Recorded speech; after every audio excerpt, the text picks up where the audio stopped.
नमस्कार मंडळी, स्वामी ज्योतिषमध्ये मी सौ जयश्री रत्नदीप पत्रे स्वामी तुमचं मनपूर्वक स्वागत करते। तर मंडळी, यंदाचा गुढीपाडवा या 5 राशीचे नशीब पालटणार आहे। या 5 राशीचा गोल्डन टाइम सुरू झालेला आहे। नववर्षात सर्व इच्छा पूर्ण होतील। ज्योतिषशास्त्रानुसार त्या 5 राशी कोणत्या आहेत याविषयीची माहिती पाहूया।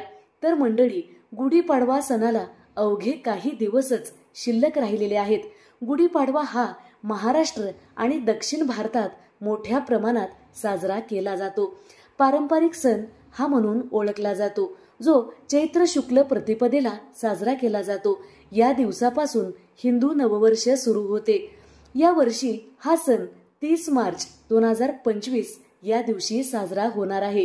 ज्योतिषशास्त्रानुसार या दिवसाचा विविध राशींवर विशेष प्रभाव पडणार आहे।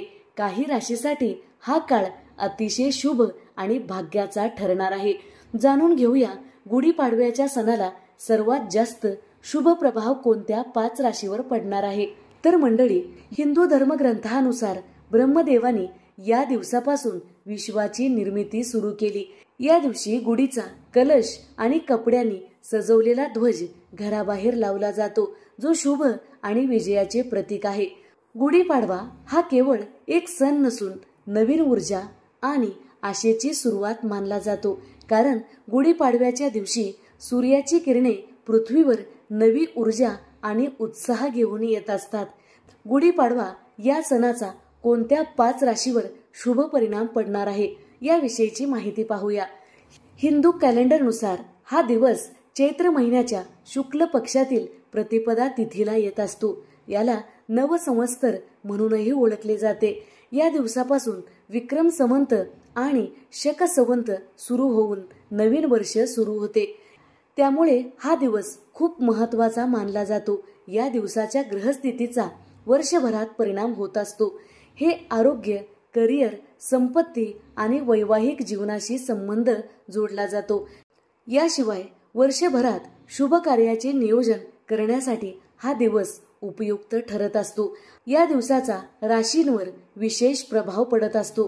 काही राशीसाठी हा काळ अतिशय शुभ आणि भाग्याचा ठरणार आहे। गुढीपाडवा सणाचा सर्वात जास्त शुभ परिणाम या 5 राशींवर पडणार आहे। पहिली रास आहे मेष रास। ज्योतिषशास्त्रानुसार गुढीपाडव्याचा सण मेष राशीसाठी विशेष प्रभावशाली असणार आहे। या राशींवर सूर्य आणि मंगळाचा प्रभाव आहे। या दिवसापासून मेष राशीच्या लोकांसाठी नवीन संधीचे दरवाजे उघडणार आहेत। यांना करिअर आणि व्यवसायात यश मिळणार आहे। नोकरदार लोकांना पदोन्नती आणि नवीन नोकरीसाठी संधी मिळू शकते। हा काळ आर्थिक दृष्ट्या खूप चांगला असेल। गुंतवणुकीसाठी हा काळ शुभ असणार आहे आणि जुन्या गुंतवणुकीतून चांगला आपणास लाभ मिळणार आहे। दुसरी रास आहे कर्क रास। ज्योतिषशास्त्रानुसार कर्क राशीचा ग्रह असलेला चंद्र गुढीपाडव्याच्या दिवसापासून पूर्ण आशीर्वाद आपणास देणार आहे। चंद्राच्या सकारात्मक ऊर्जेमुळे तुम्हाला नवीन संधी मिळणार आहेत आणि जीवनाच्या विविध क्षेत्रात आपणास यश मिळणार आहे। कौटुंबिक जीवनात सुख शांती राहणार आहे। चंद्राच्या कृपेने कुटुंबातील सदस्यामध्ये प्रेम आणि सौहार्द वाढणार आहे।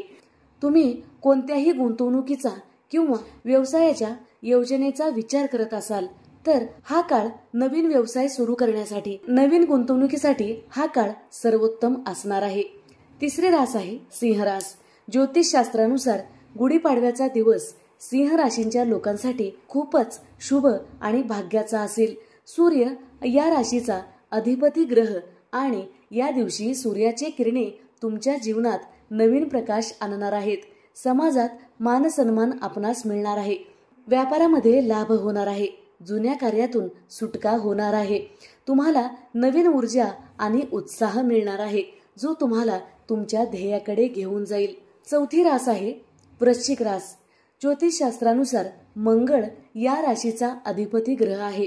या दिवशी मंगळाच्या कृपेने तुम्हाला करिअर आणि व्यवसायात यश मिळणार आहे। कौटुंबिक बाबीतील तुम्हाला सहकार्य मिळणार आहे, ज्यामुळे तुम्हाला मानसिक शांती मिळणार आहे। तुमचे उत्पन्न वाढणार आहे आणि तुमची आर्थिक स्थिती मजबूत होणार आहे।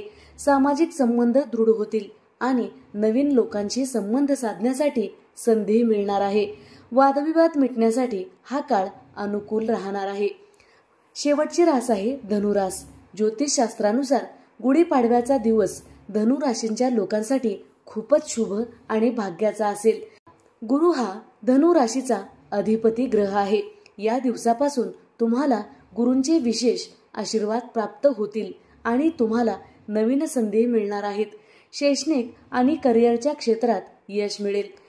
यामुळे तुम्ही तुमचा आत्मविश्वास कायम ठेवावा आणि इतरांना मदत करण्यापासून मागे हटू नका. आरोग्याच्या दृष्टीने हा काळ शुभच असणार आहे. जर व्हिडिओ आवडलेला असेल तर नक्की लाईक करा, शेअर करा, सबस्क्राईब करा.